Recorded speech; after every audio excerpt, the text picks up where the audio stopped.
Welcome back, Nerd Squad. After years and years of pushing and pleading, begging and demanding, fans of Zack Snyder and of the Justice League are finally getting what they wanted. It was announced that Zack Snyder's cut for the film would finally be released. Calais, what a joyous day. The cut is set to come out on HBO Max in 2021. For those unaware of the fan-fueled movement to get this cut released, fans fought for Zack Snyder's Justice League to be released after the Justice League's original release in 2017. Many fans believed that the movie's chances for success were heavily affected by Zack Snyder's having to leave the project partway through its development. Snyder left due to a family death, and the reins were mostly passed over to Joss Whedon. As a result, we got a tampered with version of Snyder's vision that many deemed unsatisfactory for hypothetical comparison. Many fans started demanding that studios #release the Snyder Cut, and even celebrities and stars of the film jumped on this hashtag bandwagon. Finally, over 2 years later, it seems that they have been heard, and we are finally getting this famed cut of the film next year. This news has led many to theorize on just what the Snyder Cut will give us, as we have also heard that they are planning to bring in original cast and crew members for potential reshoots and additional shoots of at least audio. Join me as we speculate ourselves and count down the top 10 Snyder Cut theories. All right, let's get counting. Number 10, episodic? When it comes to just how the Snyder Cut of Justice League will be presented to us, there have been a couple of theories. One is that it will all be released in one 4-hour-long film, but another, which I believe suits the format of streaming better, is that it could be released in 4 to 6 episodic style parts, if you will, like a Justice League miniseries. While some may feel that this could take away from the epic feeling that full-length films often give us, the reality is that television is actually becoming for many the preferred medium to tell a story. As streaming becomes the way of the future, many viewers actually prefer to sit and watch a series or miniseries as opposed to a film when it comes to streaming. Something about the power felt while binging, or the opportunity to pause and resume your story in the next episode, holds more appeal now than ever before. Which theory do you think will prove to be true? Will we see a 4-hour-long film or a miniseries when it comes to Zack Snyder's Justice League? Number 9, Lois's dream. There is a rumor that Darkseid will pop up earlier in the film than some would have expected. There's a theory that we'll see him appear in a nightmare Lois has where Superman is killed by Darkseid, who impales Supes as he lets out a blood-curdling scream. This scream is meant to be what startles her awake in the scene where we see her wake up in bed and reach out for Clark, only to be met by an empty side of the bed. And it is this scream that takes us into the waking up of the mother boxes. We're also supposed to be getting this scene a lot earlier on in the film than we did in the original Justice League. Number 8, Cyborg's first flight. While we skipped ahead in the film to Victor Stone's Cyborg explaining to his dad that he somehow gained the ability to fly and that he gains new abilities in his new body every day, while confessing he is scared of what he's becoming, in the extended cut, it's rumored that we'll actually get to see Vic discover this ability for himself, the ability of flight, with the help of a mother box, which teaches him how to fly. He soars off of a rooftop, and we get a scene allowing us to witness his first flight.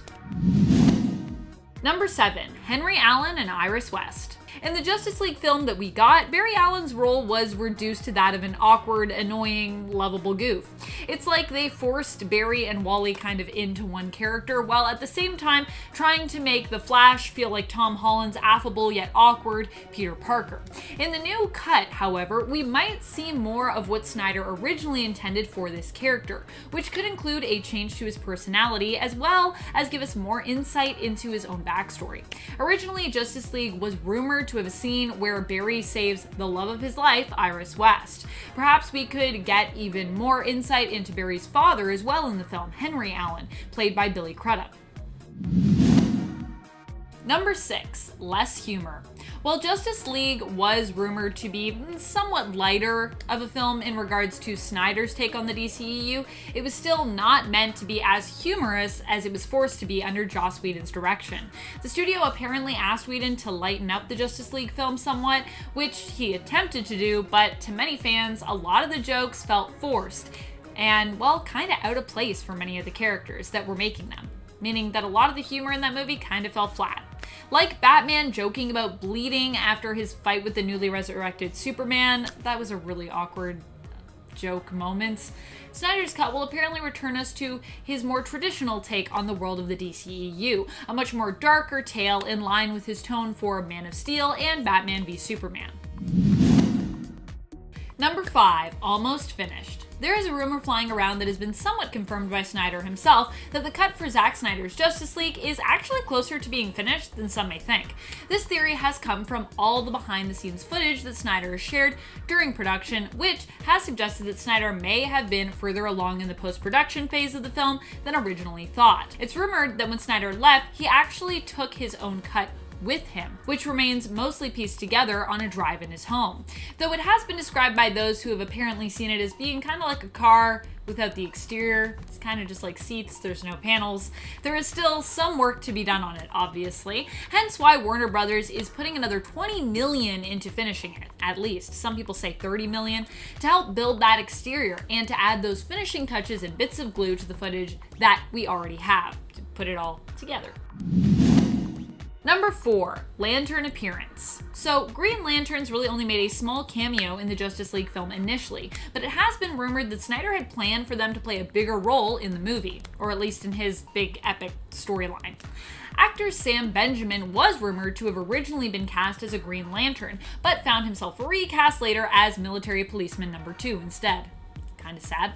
While Sam Benjamin isn't a huge name, this rumor, plus the fact that the superhero Green Lantern was heavily teased at during Snyder's time with the production, it is possible that there is some kind of super secret Green Lantern footage lurking around somewhere that wasn't used in the original cut, and that we could see more of it in the new Snyder cut of the film. It has even been rumored that there is an alternate post-credit scene that was meant to introduce 2 Green Lanterns.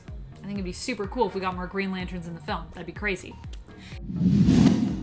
Number 3, Nightmare Reality. It's been theorized that Zack Snyder's cut will take us back to the alternate reality explored in Batman v Superman: Dawn of Justice, known as the Nightmare Reality. This theory comes from the fact that Snyder originally stated his plans for his Justice League storyline were much bigger than one film.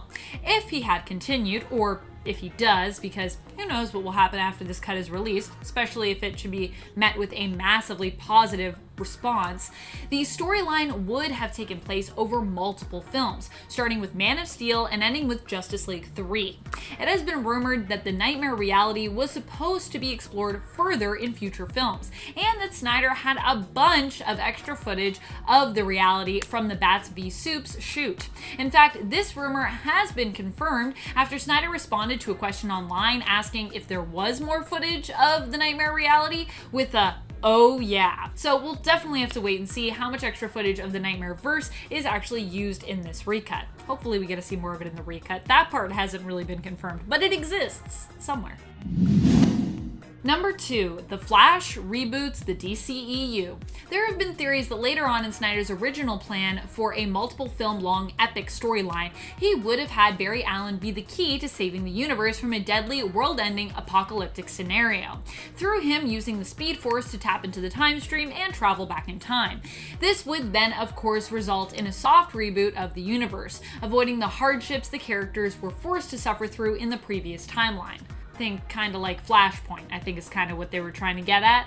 Considering that it's like Snyder will be taking part of the recut and then moving on, it is possible that this story could be added in somehow to finish it off more cleanly. Barry going back in time to save everyone through altering the timeline, thereby creating a new one, would give Warner Brothers the opportunity to start the DCEU continuity all over again, back at square one, giving them the fresh start that they may need should they want to continue with a new creative team and want to create a new sort of main continuity, if that's what they want to do. Or maybe they don't want to do that. Maybe they want all the films to be in their own continuity, because who cares about main continuities?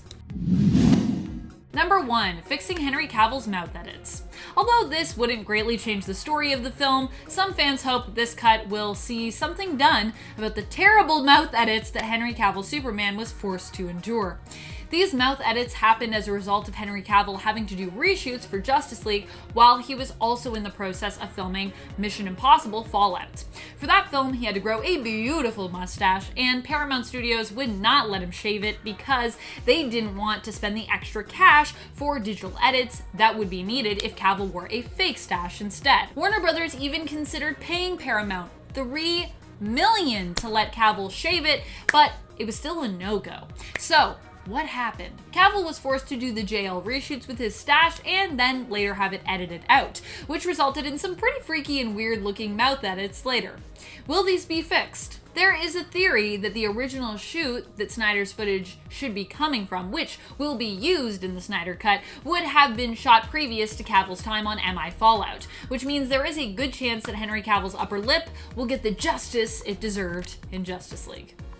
At least I hope so. Please fix those mouth edits. They really ruined the movie for me personally. Please DC. Please Warner Brothers. Please Snyder. Fix those mouth edits. Thank you so much for watching, Nerd Squad. What hidden gems do you think the Snyder Cut will entail? Are you excited for the Snyder Cut, or are you not about it? What would you most like to see changed or added into the film? Let us know in the comments below. And be sure to smash that subscribe on your way down there if you haven't already. This has been Top 10 Nerd, and I'm your host, Amanda McKnight, reminding you to stay nerdy, YouTube.